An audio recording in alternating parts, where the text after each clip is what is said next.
الشيطان الرجيم.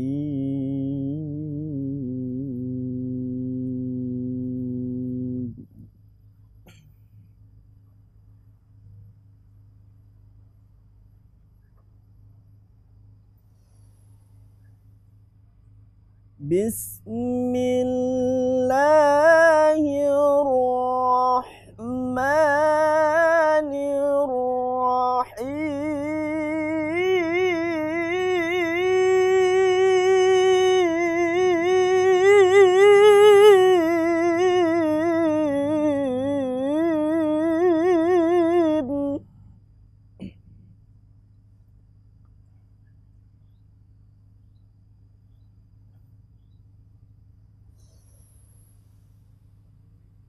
يا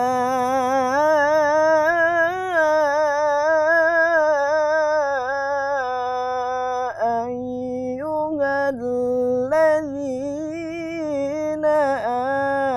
آمنوا توبوا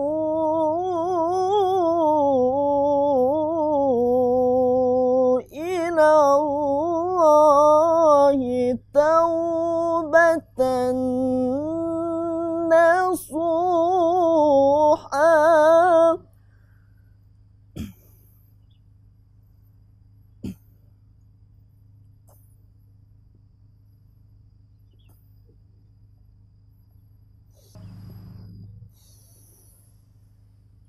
عسى ربكم أن يكفر عنكم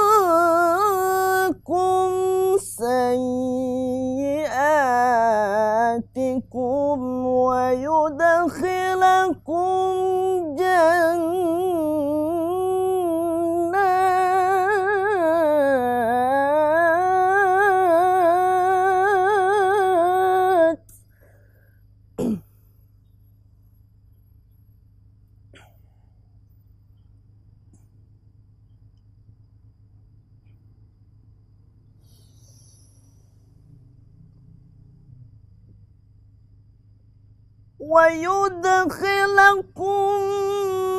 جنات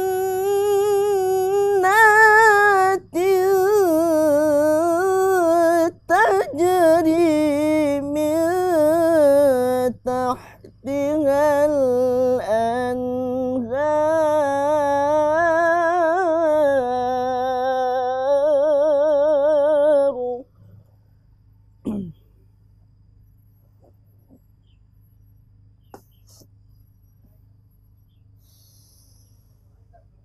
يوم لا يخزي الله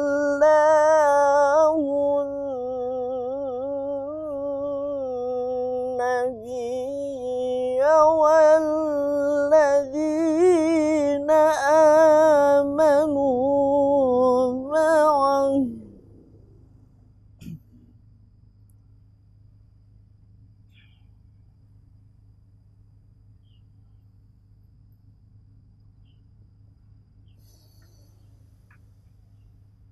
نورهم يسعى بين أيديهم وبأيمانهم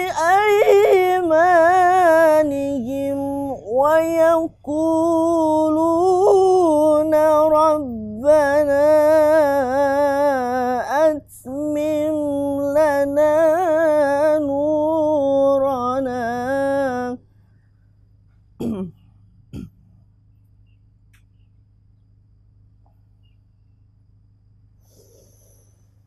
ربنا أتمم لنا نورنا واغفر لنا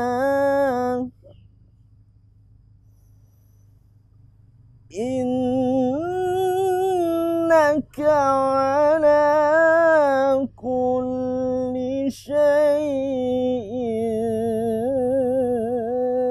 قدير.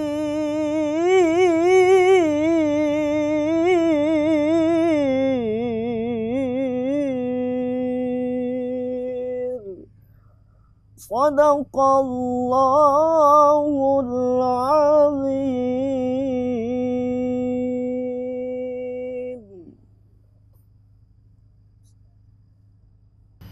Maha besar Allah dengan segala firman-Nya, wahai orang-orang yang beriman, bertobatlah kepada Allah dengan tobat yang semurni-murninya.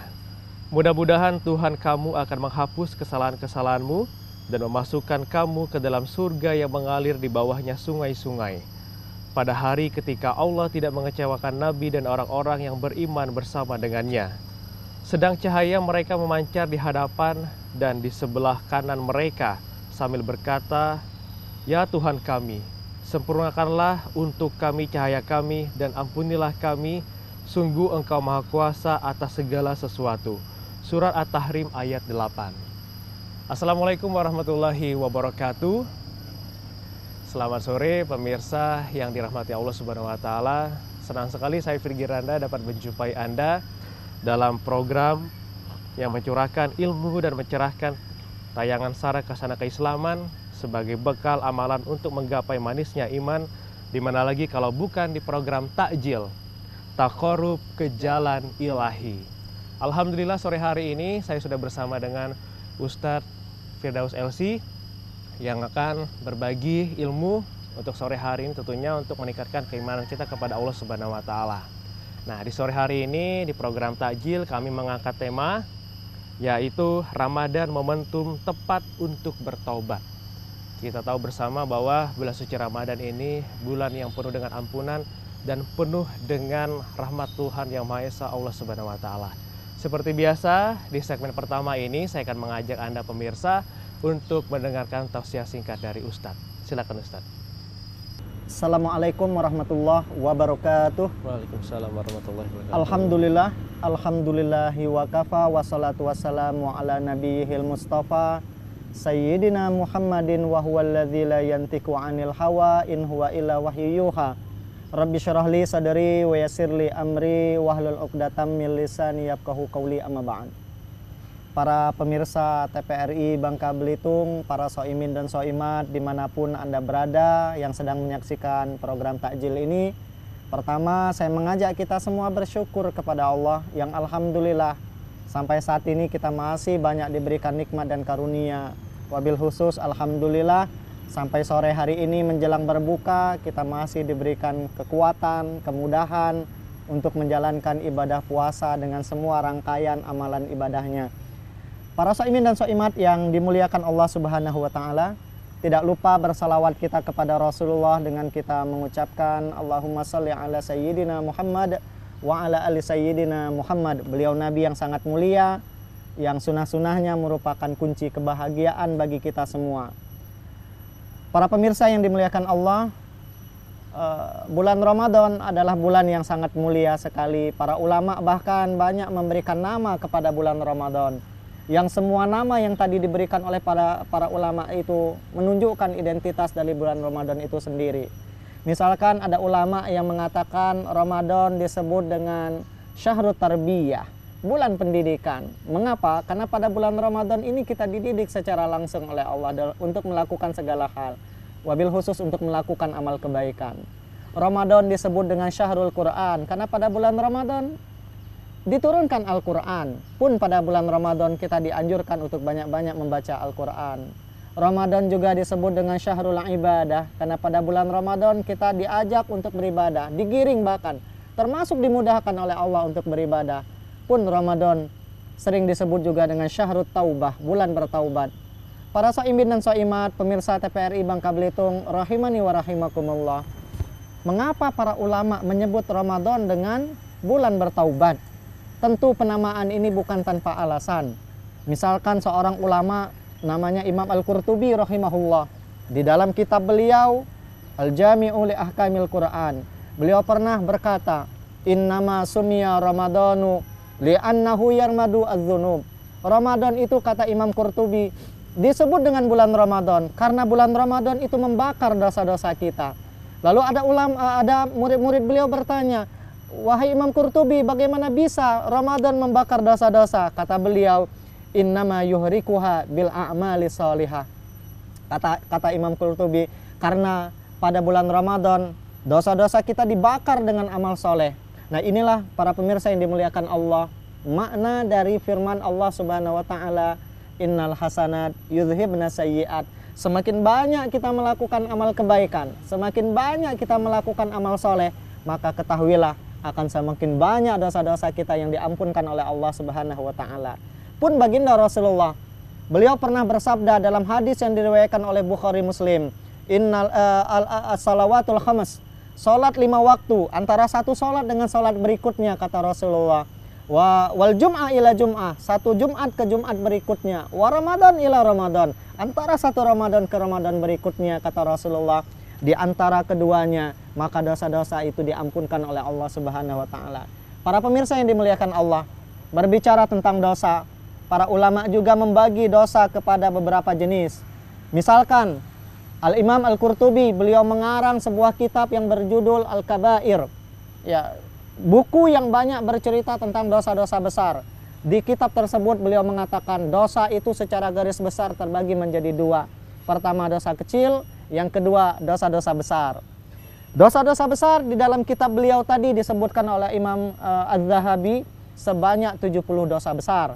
Pun dosa-dosa kecil ada di antaranya, ya mungkin ketika kita membicarakan orang lain, ya, jahat sama tetangga, itu termasuk dosa-dosa kecil.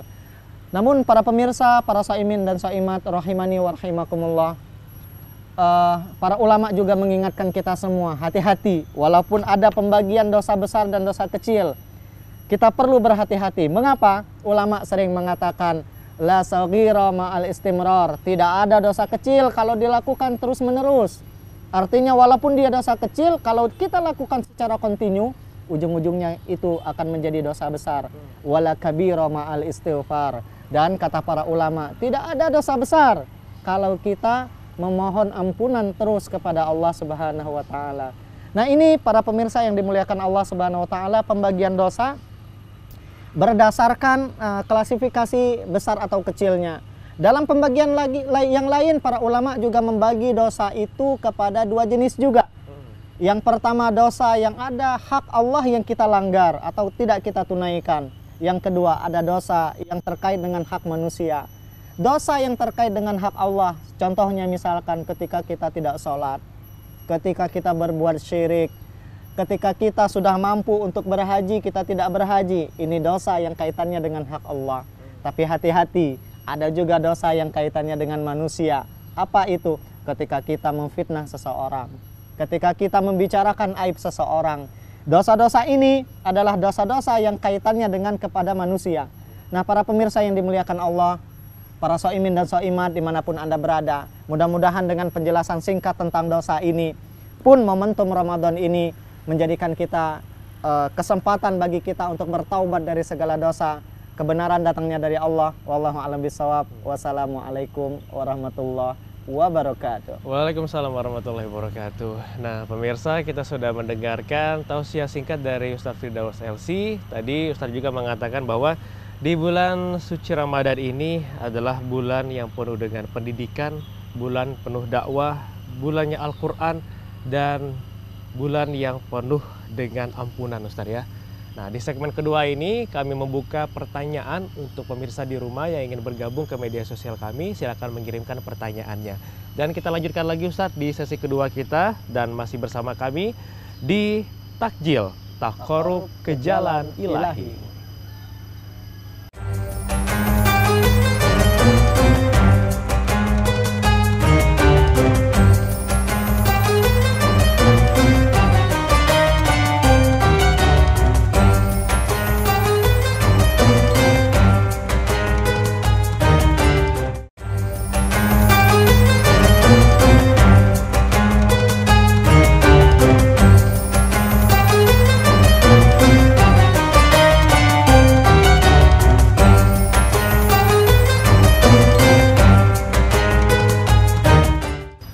Alhamdulillahirrahmanirrahim. Terima kasih saudara, dan masih bersama kami di Takjil, Taqarrub ke Jalan Ilahi. Masih bersama dengan Ustadz Firdaus LC di sore hari ini pemirsa.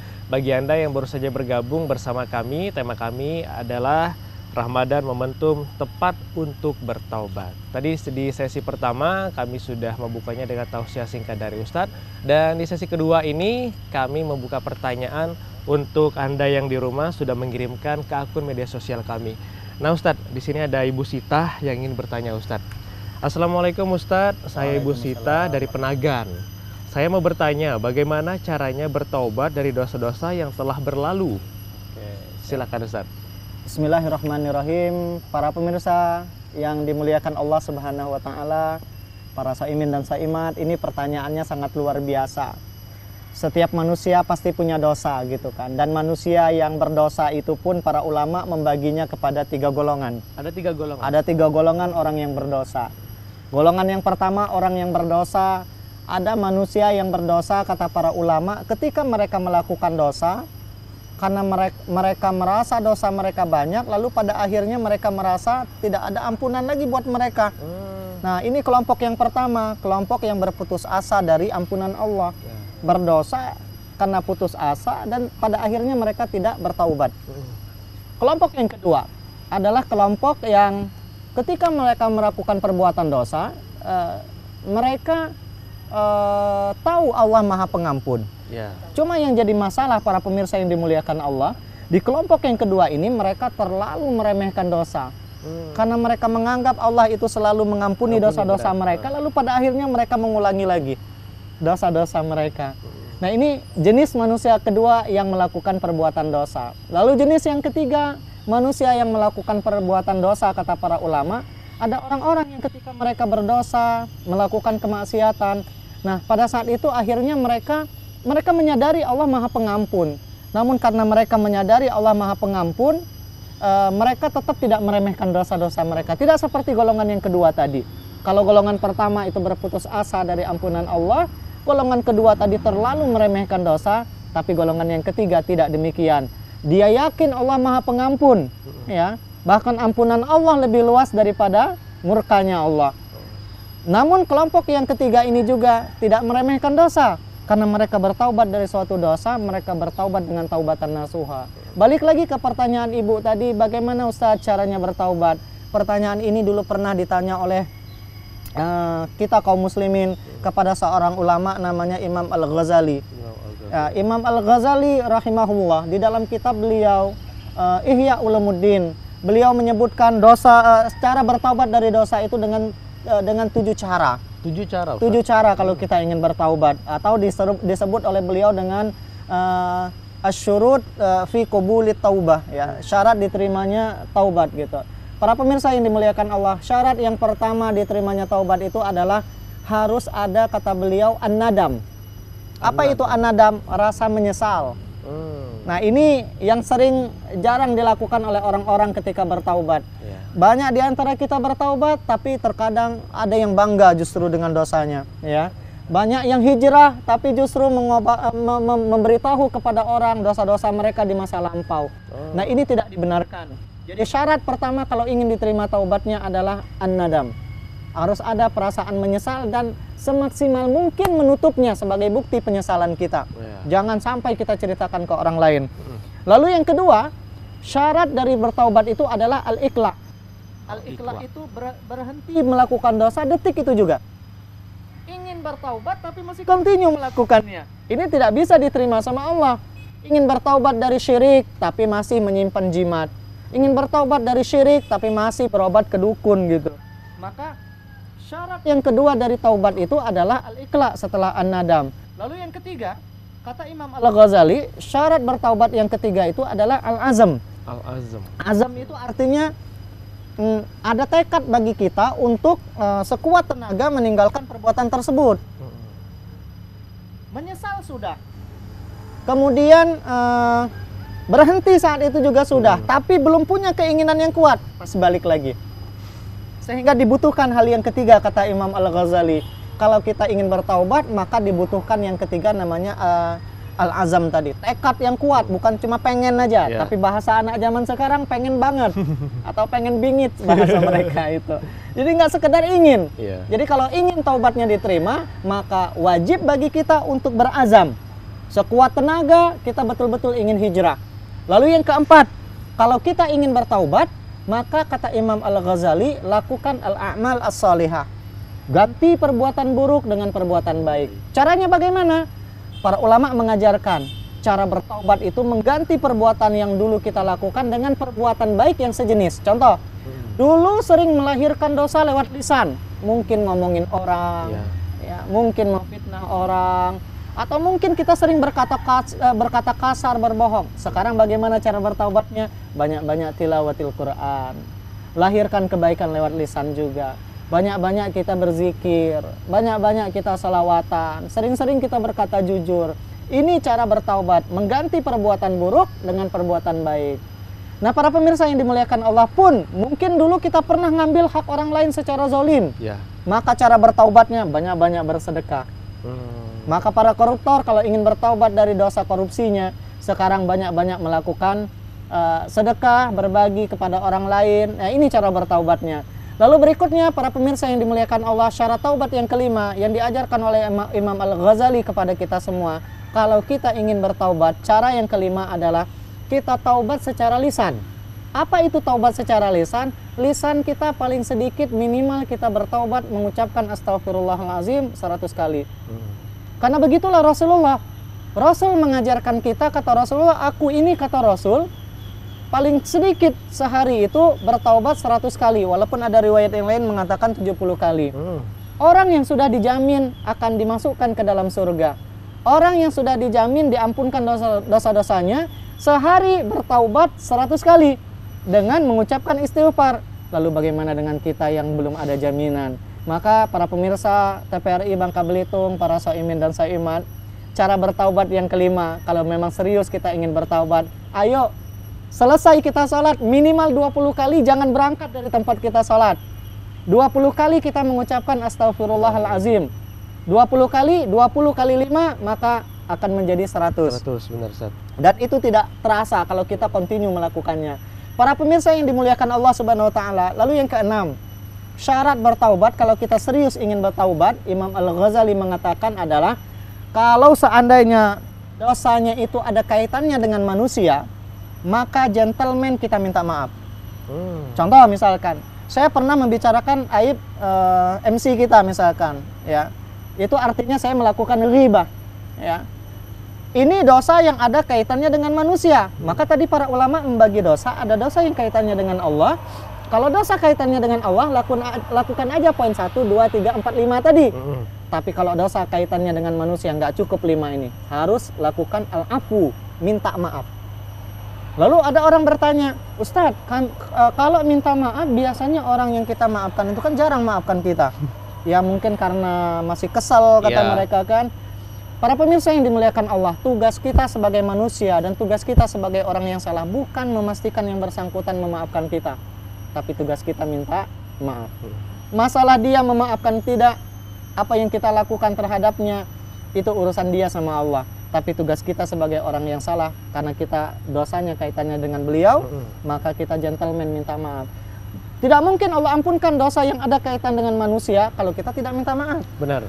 Maka di sini kita perlu gentleman meminta maaf. Lalu yang terakhir, para pemirsa yang dimuliakan Allah, kalau kita serius ingin bertaubat kepada Allah, Imam Al-Ghazali menyebutkan syarat yang ketujuh. Ada juga dosa yang dia tidak ada urusan dengan harta.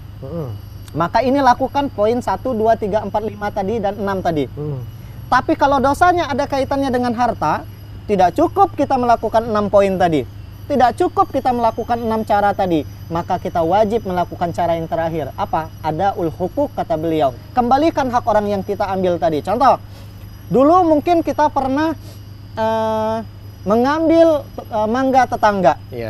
Dan kita nggak ngomong. Lalu sekarang karena mungkin kita sudah hijrah, karena mungkin sekarang kita sudah bertaubat, lalu kita ingin diterima taubat kita, maka taubat kita nggak mungkin sampai kapanpun akan Allah terima sebelum kita minta maaf plus mengembalikan apa yang dulu kita pernah ambil. Beginilah cara bertaubat yang diajarkan oleh para ulama kita. Jadi para pemirsa TPRI Bangka Belitung, para shaimin dan shaimat, inilah yang disebut oleh para ulama kita dengan syarat taubat nasuha. Jadi orang yang taubatnya sungguh-sungguh itu tentu dia bukan taubat sambal yang sering disampaikan. sudah pedas tapi minta lagi, ya, atau sudah pedas sudah bertaubat malah melakukan lagi. Syarat taubat dengan taubat nasuha itu tidak sesederhana itu. Jadi kalau kita serius ingin bertaubat dan mumpung momentumnya lagi pas, maka mari kita bertaubat dengan taubatan nasuha. Pertama, harus ada perasaan menyesal atau yang tadi disebut dengan an-nadam. Yang kedua, kalau kita ingin bertaubat harus ada al-iqla, berhenti saat itu juga. Yang ketiga, harus al-azam. Al-azam artinya bertekad kita, ya, sekuat tenaga mewujudkan itu, ya. Kemudian yang keempat, cara bertaubat itu adalah mengganti perbuatan buruk dengan perbuatan baik. Dan yang kelima, cara bertaubat itu taubat dengan lisan. Banyak-banyak kita mengucapkan astaghfirullahalazim. Lalu yang keenam, kalau dosanya ada urusannya dengan manusia, gentleman minta maaf. Dan yang terakhir, para pemirsa, kalau kita ingin bertaubat dan dosanya ada urusan dengan harta, kembalikan tuh harta. Dulu pernah ngambil sandal orang, kembalikan dulu tuh sandal orang. Dulu pernah mungkin mencuri punya orang, tidak mungkin Allah ampunkan dosa itu sampai kita kembalikan dulu. Wallahu a'lam bishawab. Demikian yang diajarkan ulama kita cara bertaubat. Baik, semoga bisa terjawab untuk Ibu Sita dari Penagan yang sudah bertanya tadi. Dan saudara, kami masih memiliki satu segmen lagi dan kami masih menunggu dari pemirsa di rumah yang ingin bertanya. Dan tetaplah bersama kami di Takjil Taqarrub ke Jalan Ilahi. Ya.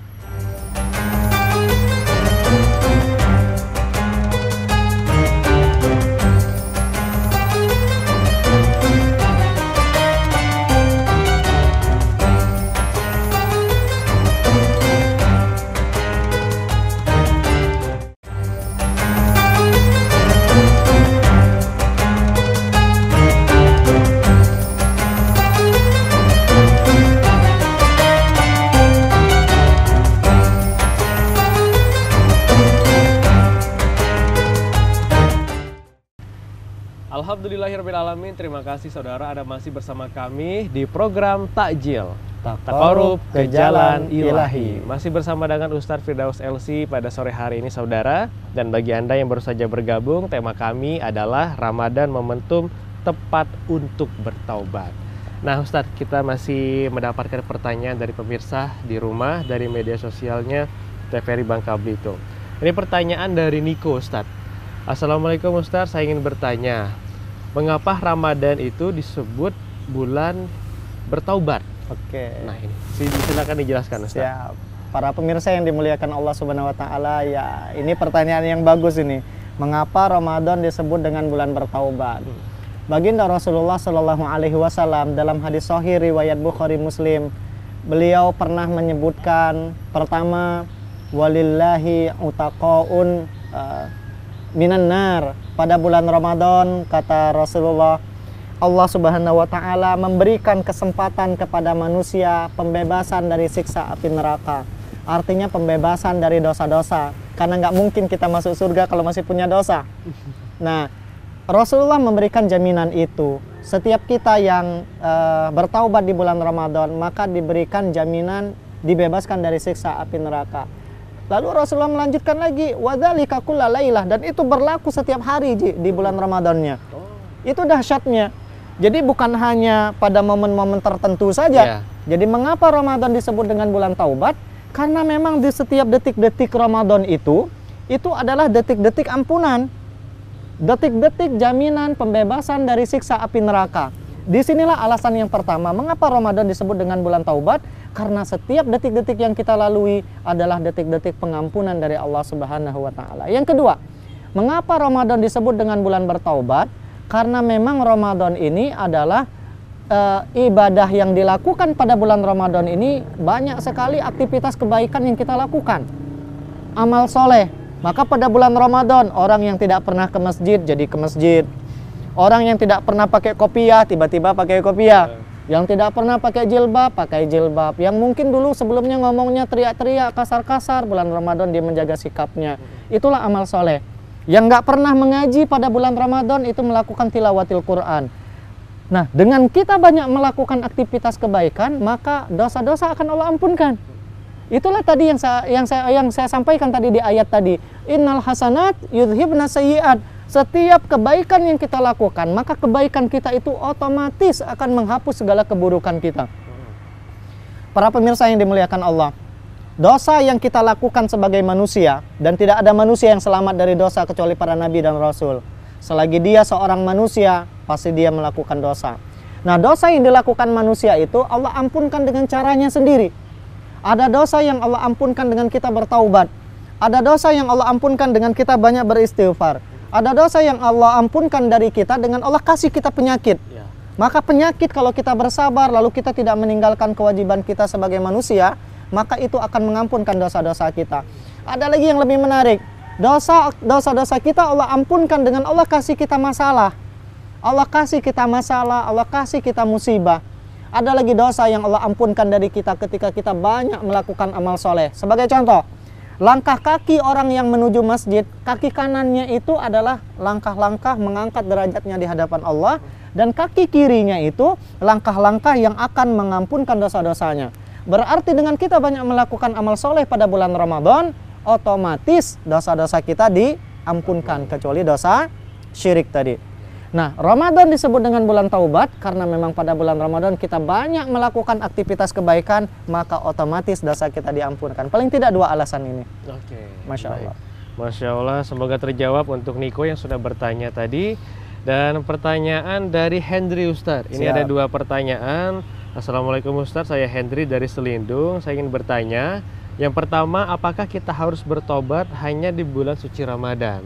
Terus yang kedua, apa perbedaannya taubat di bulan suci Ramadan dengan bulan-bulan biasa? Apakah memiliki nilai yang sama? Siap. Silakan Ustadz. Bismillah, pertanyaan yang bagus. Para pemirsa yang dimuliakan Allah, salah satu hal yang kurang tepat bagi seorang muslim ketika memahami Ramadan memang betul disebut sebagai bulan taubat. Tapi jangan sampai kita taubatnya nunggu Ramadan. Khawatirnya kita nggak ketemu sama Ramadan, nggak taubat-taubat tuh. Benar, Ustaz. Resikonya di situ. Maka apakah taubat hanya di bulan Ramadan saja? Tentu saja jawabannya tidak. Karena kita diminta bertaubat oleh Allah Subhanahu wa taala setiap waktu. Saya selalu teringat dengan ucapan seorang ulama, Hatim Al-Asam. Beliau pernah berkata, yang mana ucapan beliau ini dinukil oleh seorang ulama yang lain, Abu Nu'aim Al-Asbahani dalam kitabnya Hilyatul Auliya. Hatim Al-Asam mengatakan ada 5 hal yang tidak boleh kita tunda. Yang pertama, kata Hatim Al-Asam, perkara yang tak boleh kita tunda itu adalah it'amut ta'am idza hadarat daib, bersegera menghidangkan makanan kalau ada tamu yang datang.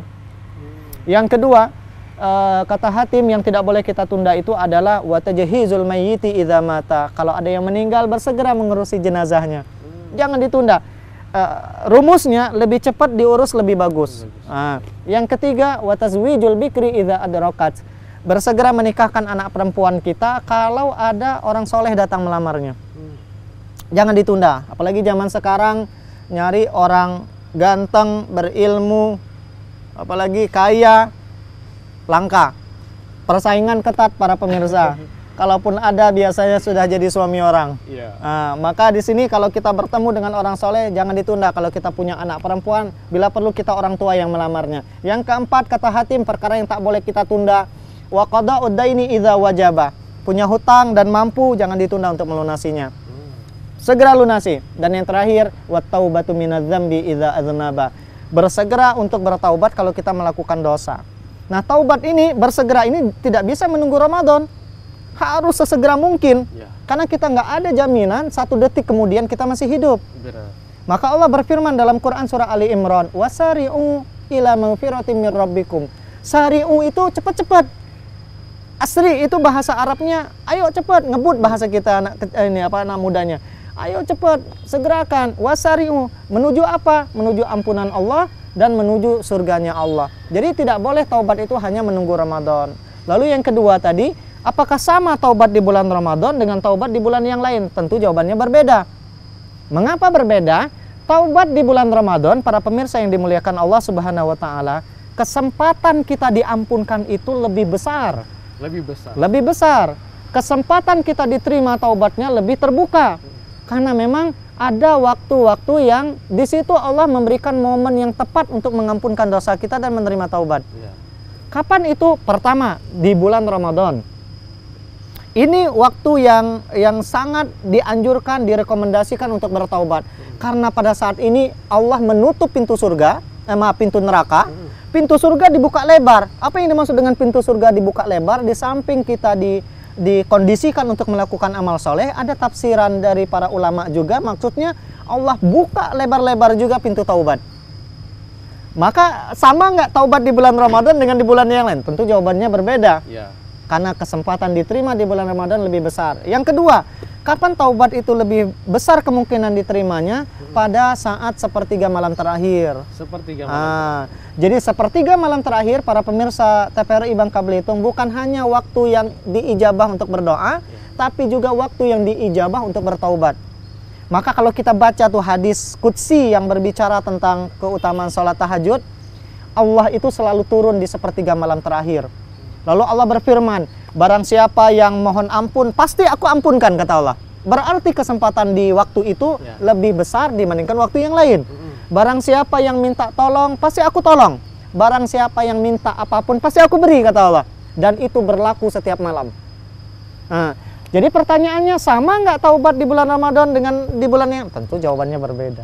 Wallahu a'lam bishawab. Oke, baik, terima kasih untuk hamba Allah yang sudah bertanya kepada Ustadz tadi. Semoga bisa terjawab pertanyaannya. Dan saudara, kami masih memiliki satu segmen lagi untuk kita semua pada sore hari ini di program Takjil. Kita akan mendengarkan kesimpulan dari Ustadz. Tetap bersama kami di Takjil, Taqarrub ke Jalan Ilahi.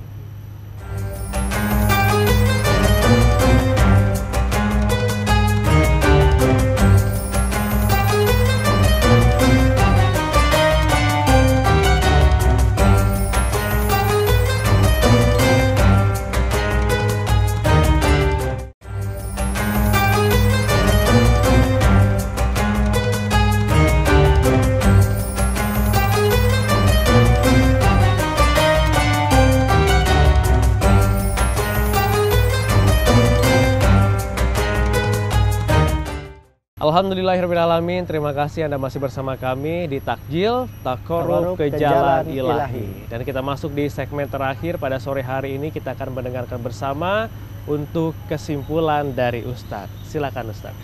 Bismillahirrahmanirrahim. Para pemirsa TVRI Bangka Belitung, para soimin dan soimat, Bapak Ibu rahimani wa rahimakumullah.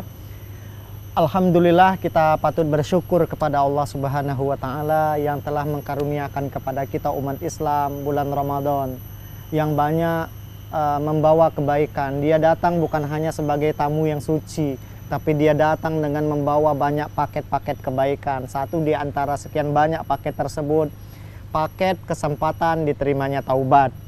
Maka saya mengajak kita semua, para pemirsa yang dimuliakan Allah, jangan kita sia-siakan kesempatan untuk bertaubat ini, ya. Karena kita nggak pernah tahu bulan Ramadan berikutnya kita masih berjumpa atau tidak. Maka ketika Allah berikan kepada kita kesempatan untuk bertaubat di bulan Ramadan dengan segala kemurahan, kemaharahmanan dan kemahaampunan Allah, maka ambil kesempatan itu, ya. Tidak ada manusia yang sempurna, para pemirsa. Tidak ada manusia yang terbebas dari dosa. Tapi sebaik-baik orang yang berdosa adalah orang yang bertaubat. Maka mari kita bertaubat kepada Allah, ya. Karena mati syaratnya tidak harus tua. Kita nggak pernah tahu kapan kita mati. Mati juga syaratnya tidak harus sakit, gitu. Banyak orang yang sehat seperti kita meninggal mendadak. Karena itulah, mumpung kita di bulan Ramadan, ini momentum yang sangat luar biasa yang Allah karuniakan kepada kita untuk bertaubat. Mudah-mudahan Allah ridho dengan apa yang kita lakukan. Mudah-mudahan Allah terima taubat kita, dan mudah-mudahan Allah Subhanahu wa Ta'ala memasukkan kita bersama dengan orang-orang yang kita sayangi dan kita cintai ke dalam surga Firdausnya. Wallahu a'lam bishawab. Wassalamualaikum warahmatullahi wabarakatuh. Waalaikumsalam warahmatullahi wabarakatuh. Terima kasih Ustadz Firdaus LC yang telah bergabung pada sore hari ini. Semoga bisa menginspirasi kita semua pada sore hari ini, dan semoga melalui program Takjil kita kali ini bisa menambah hasanah keislaman kita, dan tentunya bisa memperbaiki diri kita ke jalan yang lebih baik lagi. Apalagi di bulan suci Ramadan ini, bulan penuh dengan ampunan dari Allah Subhanahu wa Ta'ala. Terima kasih juga Anda telah menyaksikan program Takjil. Kita bisa berjumpa lagi di lain kesempatan, dan salam sehat untuk pemirsa di rumah. Saya Frigy Rendastian mewakili kerabat kerja yang bertugas pamit undur diri. Saya akhiri, wabillahi taufiq wal hidayah. Wassalamualaikum warahmatullahi wabarakatuh.